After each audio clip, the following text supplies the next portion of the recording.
Sir Ayurveda क्या है?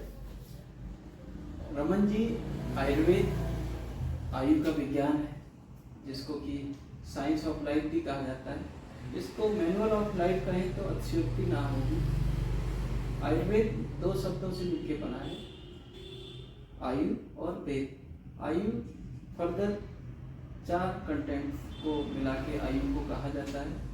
शरीर अर्थात बॉडी, मन अर्थात हमारा माइंड, इंद्रिय अर्थात हमारे सेंस ऑर्गन और आत्मा अर्थात हमारी सोल।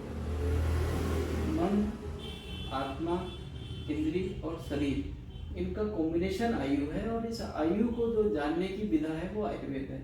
आयुर्वेद को जीवन का विज्ञान भी कहते हैं। और आयुर्वेद के द्वारा हम सुख आयु, दुख आयु, अहित आयु, इनके बारे में हम जानते हैं। इस आयु को कैसे बढ़ाया जाए, इस आयु को कैसे 100 वर्ष तक रखा जाए, कैसे स्वस्थ रहें, किस प्रकार से खाना खाएं, किस प्रकार से जीवनचर्या को अपनाएं, किस प्रकार से स्वस्थ शैली के अंतर्गत अपने आप को 100 वर्ष स्वस्थ रहते हुए जीवित रखें।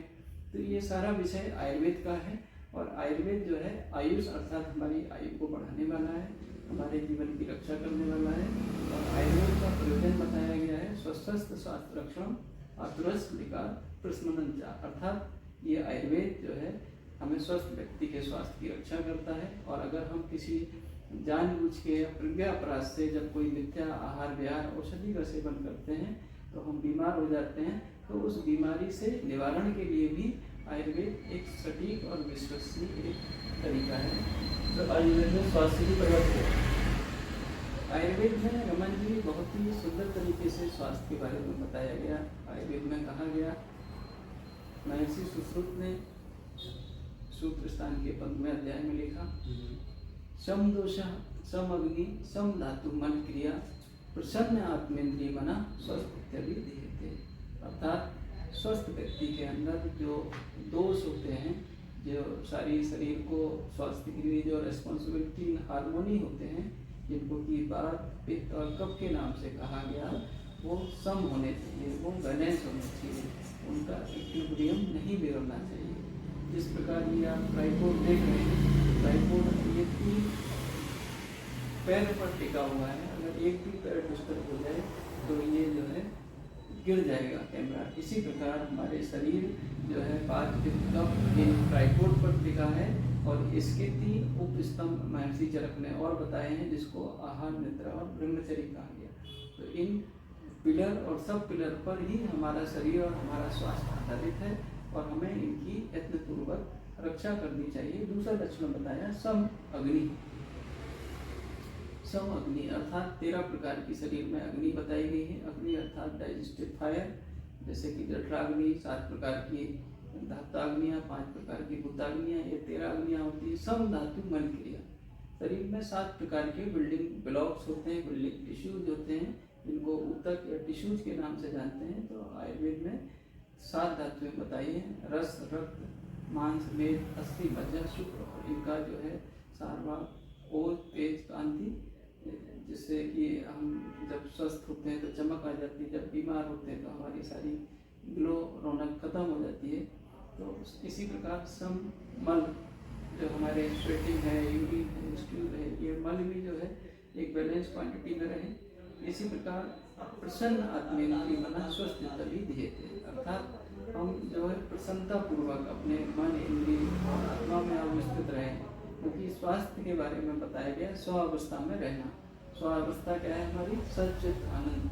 हमने जो है हमेशा उस एक्सट्रीम प्लेजर में रहना, एक्सट्रीम सत्य में रहना, तम से दूर रहना और राष्ट्रीय प्रवृत्तियों के द्वारा सात्विक तरीके से अपने जीवन को धर्म, अर्थ, काम, मोक्ष के रूप में पूरा करना, ये आयुर्वेद का एक समग्र लक्षण है। महर्षि चरक ने स्वस्थ व्यक्ति के लिए बताया कि सम मास मानस्तु सम संग, बॉडी में इक्वल प्रोपोर्शन में एक सम अनुपात में मांस जो है अवस्थित हो, व्यवस्थित हो। हमारी ऊंचाई से लेके हमारी जो भी इंद्रियों के जो विशेष बताए गए हैं, उनका हमारे जो है पूरा का पूरा एक प्रोपोर्शन रहना चाहिए, तभी हम कहेंगे कि हम स्वस्थ।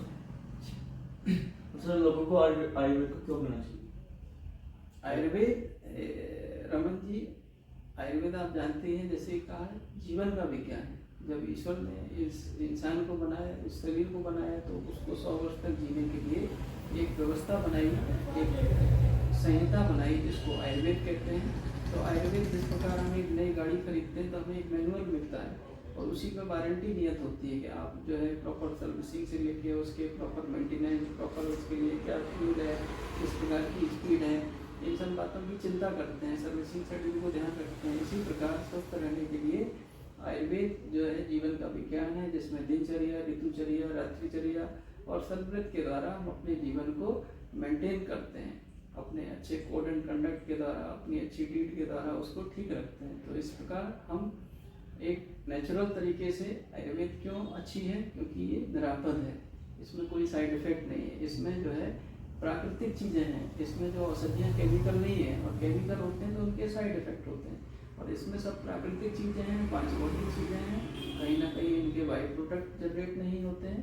तो इसीलिए आयुर्वेद जो है प्राकृतिक होने से, आयुर्वेद वैदिक होने से, आयुर्वेद प्राचीन होने से, पुरातन होने से, पूर्ण होने से ये स्वीकारने योग्य है, इसको अपनाना चाहिए। आप आयुर्वेद को अपनाएं और स्वस्थ जीवन की ओर आगे बढ़ें। सर एक लास्ट क्वेश्चन और, क्या इसके कोई साइड इफेक्ट होते हैं, कोई भी एक भी? आयुर्वेद के देखिए साइड इफेक्ट तो हर चीज़ का कुछ ना कुछ होता ही है, लेकिन अगर समग्र रूप से कहा जाए, कंप्रेहेंसिव कहा जाए, एक विशाल, एक वाइड स्पेक्ट्रम में बोला जाए कि साइड इफेक्ट ना के बराबर होते हैं।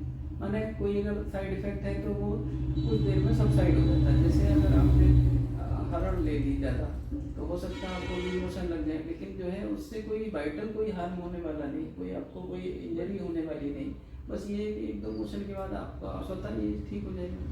तो मतलब साइड इफेक्ट कोई हानिकारक चीज़ें नहीं है, और बॉडी के हिसाब से आपने जो है डू डोंट का पालन करना होता है, कंट्राइंडिकेशन भी होते हैं। तो आयुर्वेद का ये मिथक है कि साइड इफेक्ट नहीं होते हैं, लेकिन वो हमारी बॉडी में लॉन्ग टर्म में बहुत ज़्यादा इम्पैक्ट नहीं डालते हैं।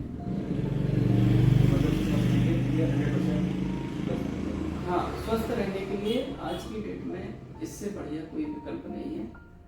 हम सबको जो है अपने स्वस्थ जीवन के लिए आयुर्वेद को निश्चित रूप से thank you so much sir.